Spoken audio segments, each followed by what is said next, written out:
Okay, I think now it's Q&A session. I'd like to open to the floor for questions or comments. Okay. Well, Yes, thank please. you for both talks. If I may, the one we were first discussing to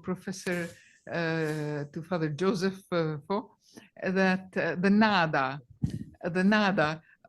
question, we saw the dancing person, you know, and I was talking to whether the nada can be dance in Johannes of Cross, whether you don't have there two completely different notions of nada, but it's just an interesting bridge building question, I think.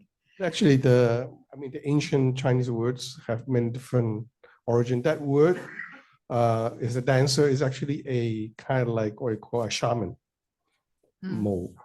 shaman, like someone who does magic. And for some reason, that word becomes nothing, right? But you can still see the word in the word dancing, mo, right? It still has the same part of it. It's the same. So that's but I don't think it has that implication. I mean, artistically, you can do that. You can do anything you want. So maybe in the future, I can do a word for dancing, which basically has that meaning of St. John the Cross of dancing. That's a great idea. Okay, thank you very much. If I may still ask a second question to the last speech. I mean, there is a vision of the Mongolians that sees them only as brutal destroyers of cities, killing half the population.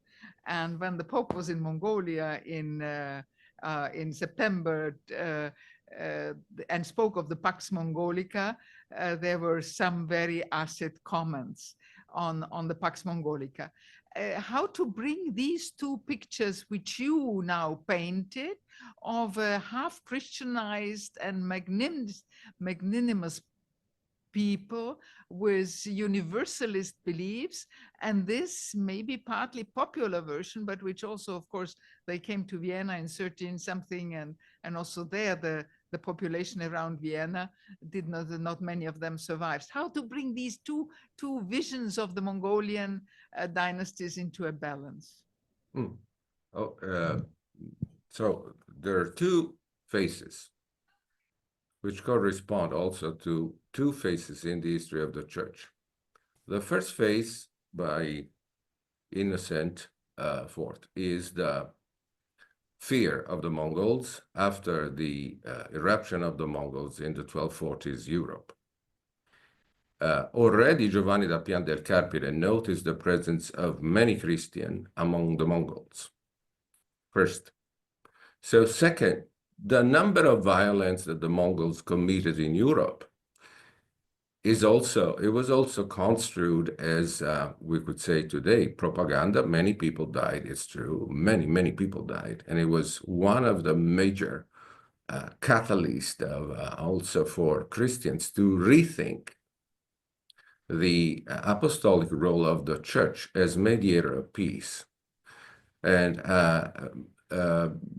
I think that the Pope, in my humble opinion, this Pope is thinking of the second phase initiated by Nicholas IV, writing to Kublai Khan. And to answer better, I read very quickly the words of Nicholas IV to Kublai Khan,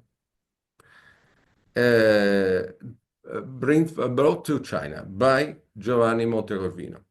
Shortly after the beginning of our reign, we receive in audience trustworthy messengers who had been sent by the magnificent Prince Arghun of Persia, famous king of the Tartars, who told us very plainly that your magnificence, Kublai Khan, bears a feeling of great love towards our person and the Roman Church, and also towards the nation, our people of the Latins. And the said messenger earnestly begged on behalf of the king that we should send some Latin monks to your court, wishing therefore to fulfill the king's desire. In this respect, we have thought right that our beloved son, Brother Giovanni da Montecorvino, that is why he is a Beatus, with his fellows of the order of the Franciscans, bearer of the present letters, should be sent to you. So I think there is a phase And the phase is marked by Dante. The first phase is of complete fear of the Mongols. The second phase, knowing of a certain tolerance of the Mongols, of the Mongol princes, that is, towards Christianity, and in admiration of this like Tien entity, which is similar to the, or Tengre, which is similar to the Lord. Many diplomatic exchanges were initiated by these nuncios in the Ilkhanate and also in Yuan China.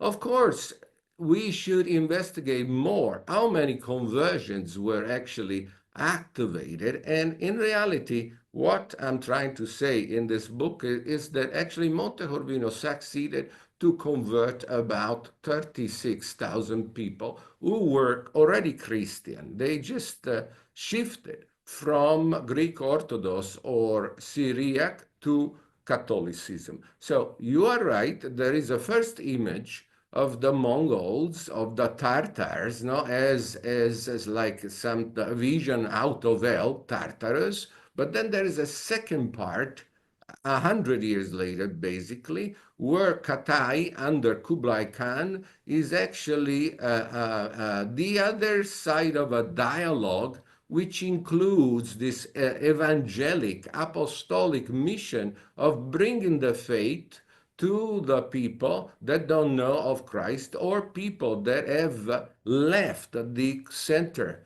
of the Christian community, especially the Eastern Syriac that we call the Nestorians, or actually to diminish their role. But when Yabalad III was the patriarch of the Syriac church, he had 250 dioceses from Chypre to Mongolia, with 15 million people of Christian belief in Far East Asia. Or these are the counts coming out of archaeology today. Yeah, let's thank you, our two speakers here again. And also some our piece by Father Tham, if you would like to have a look, just outside the conference room. And now let's have our first coffee break. Okay.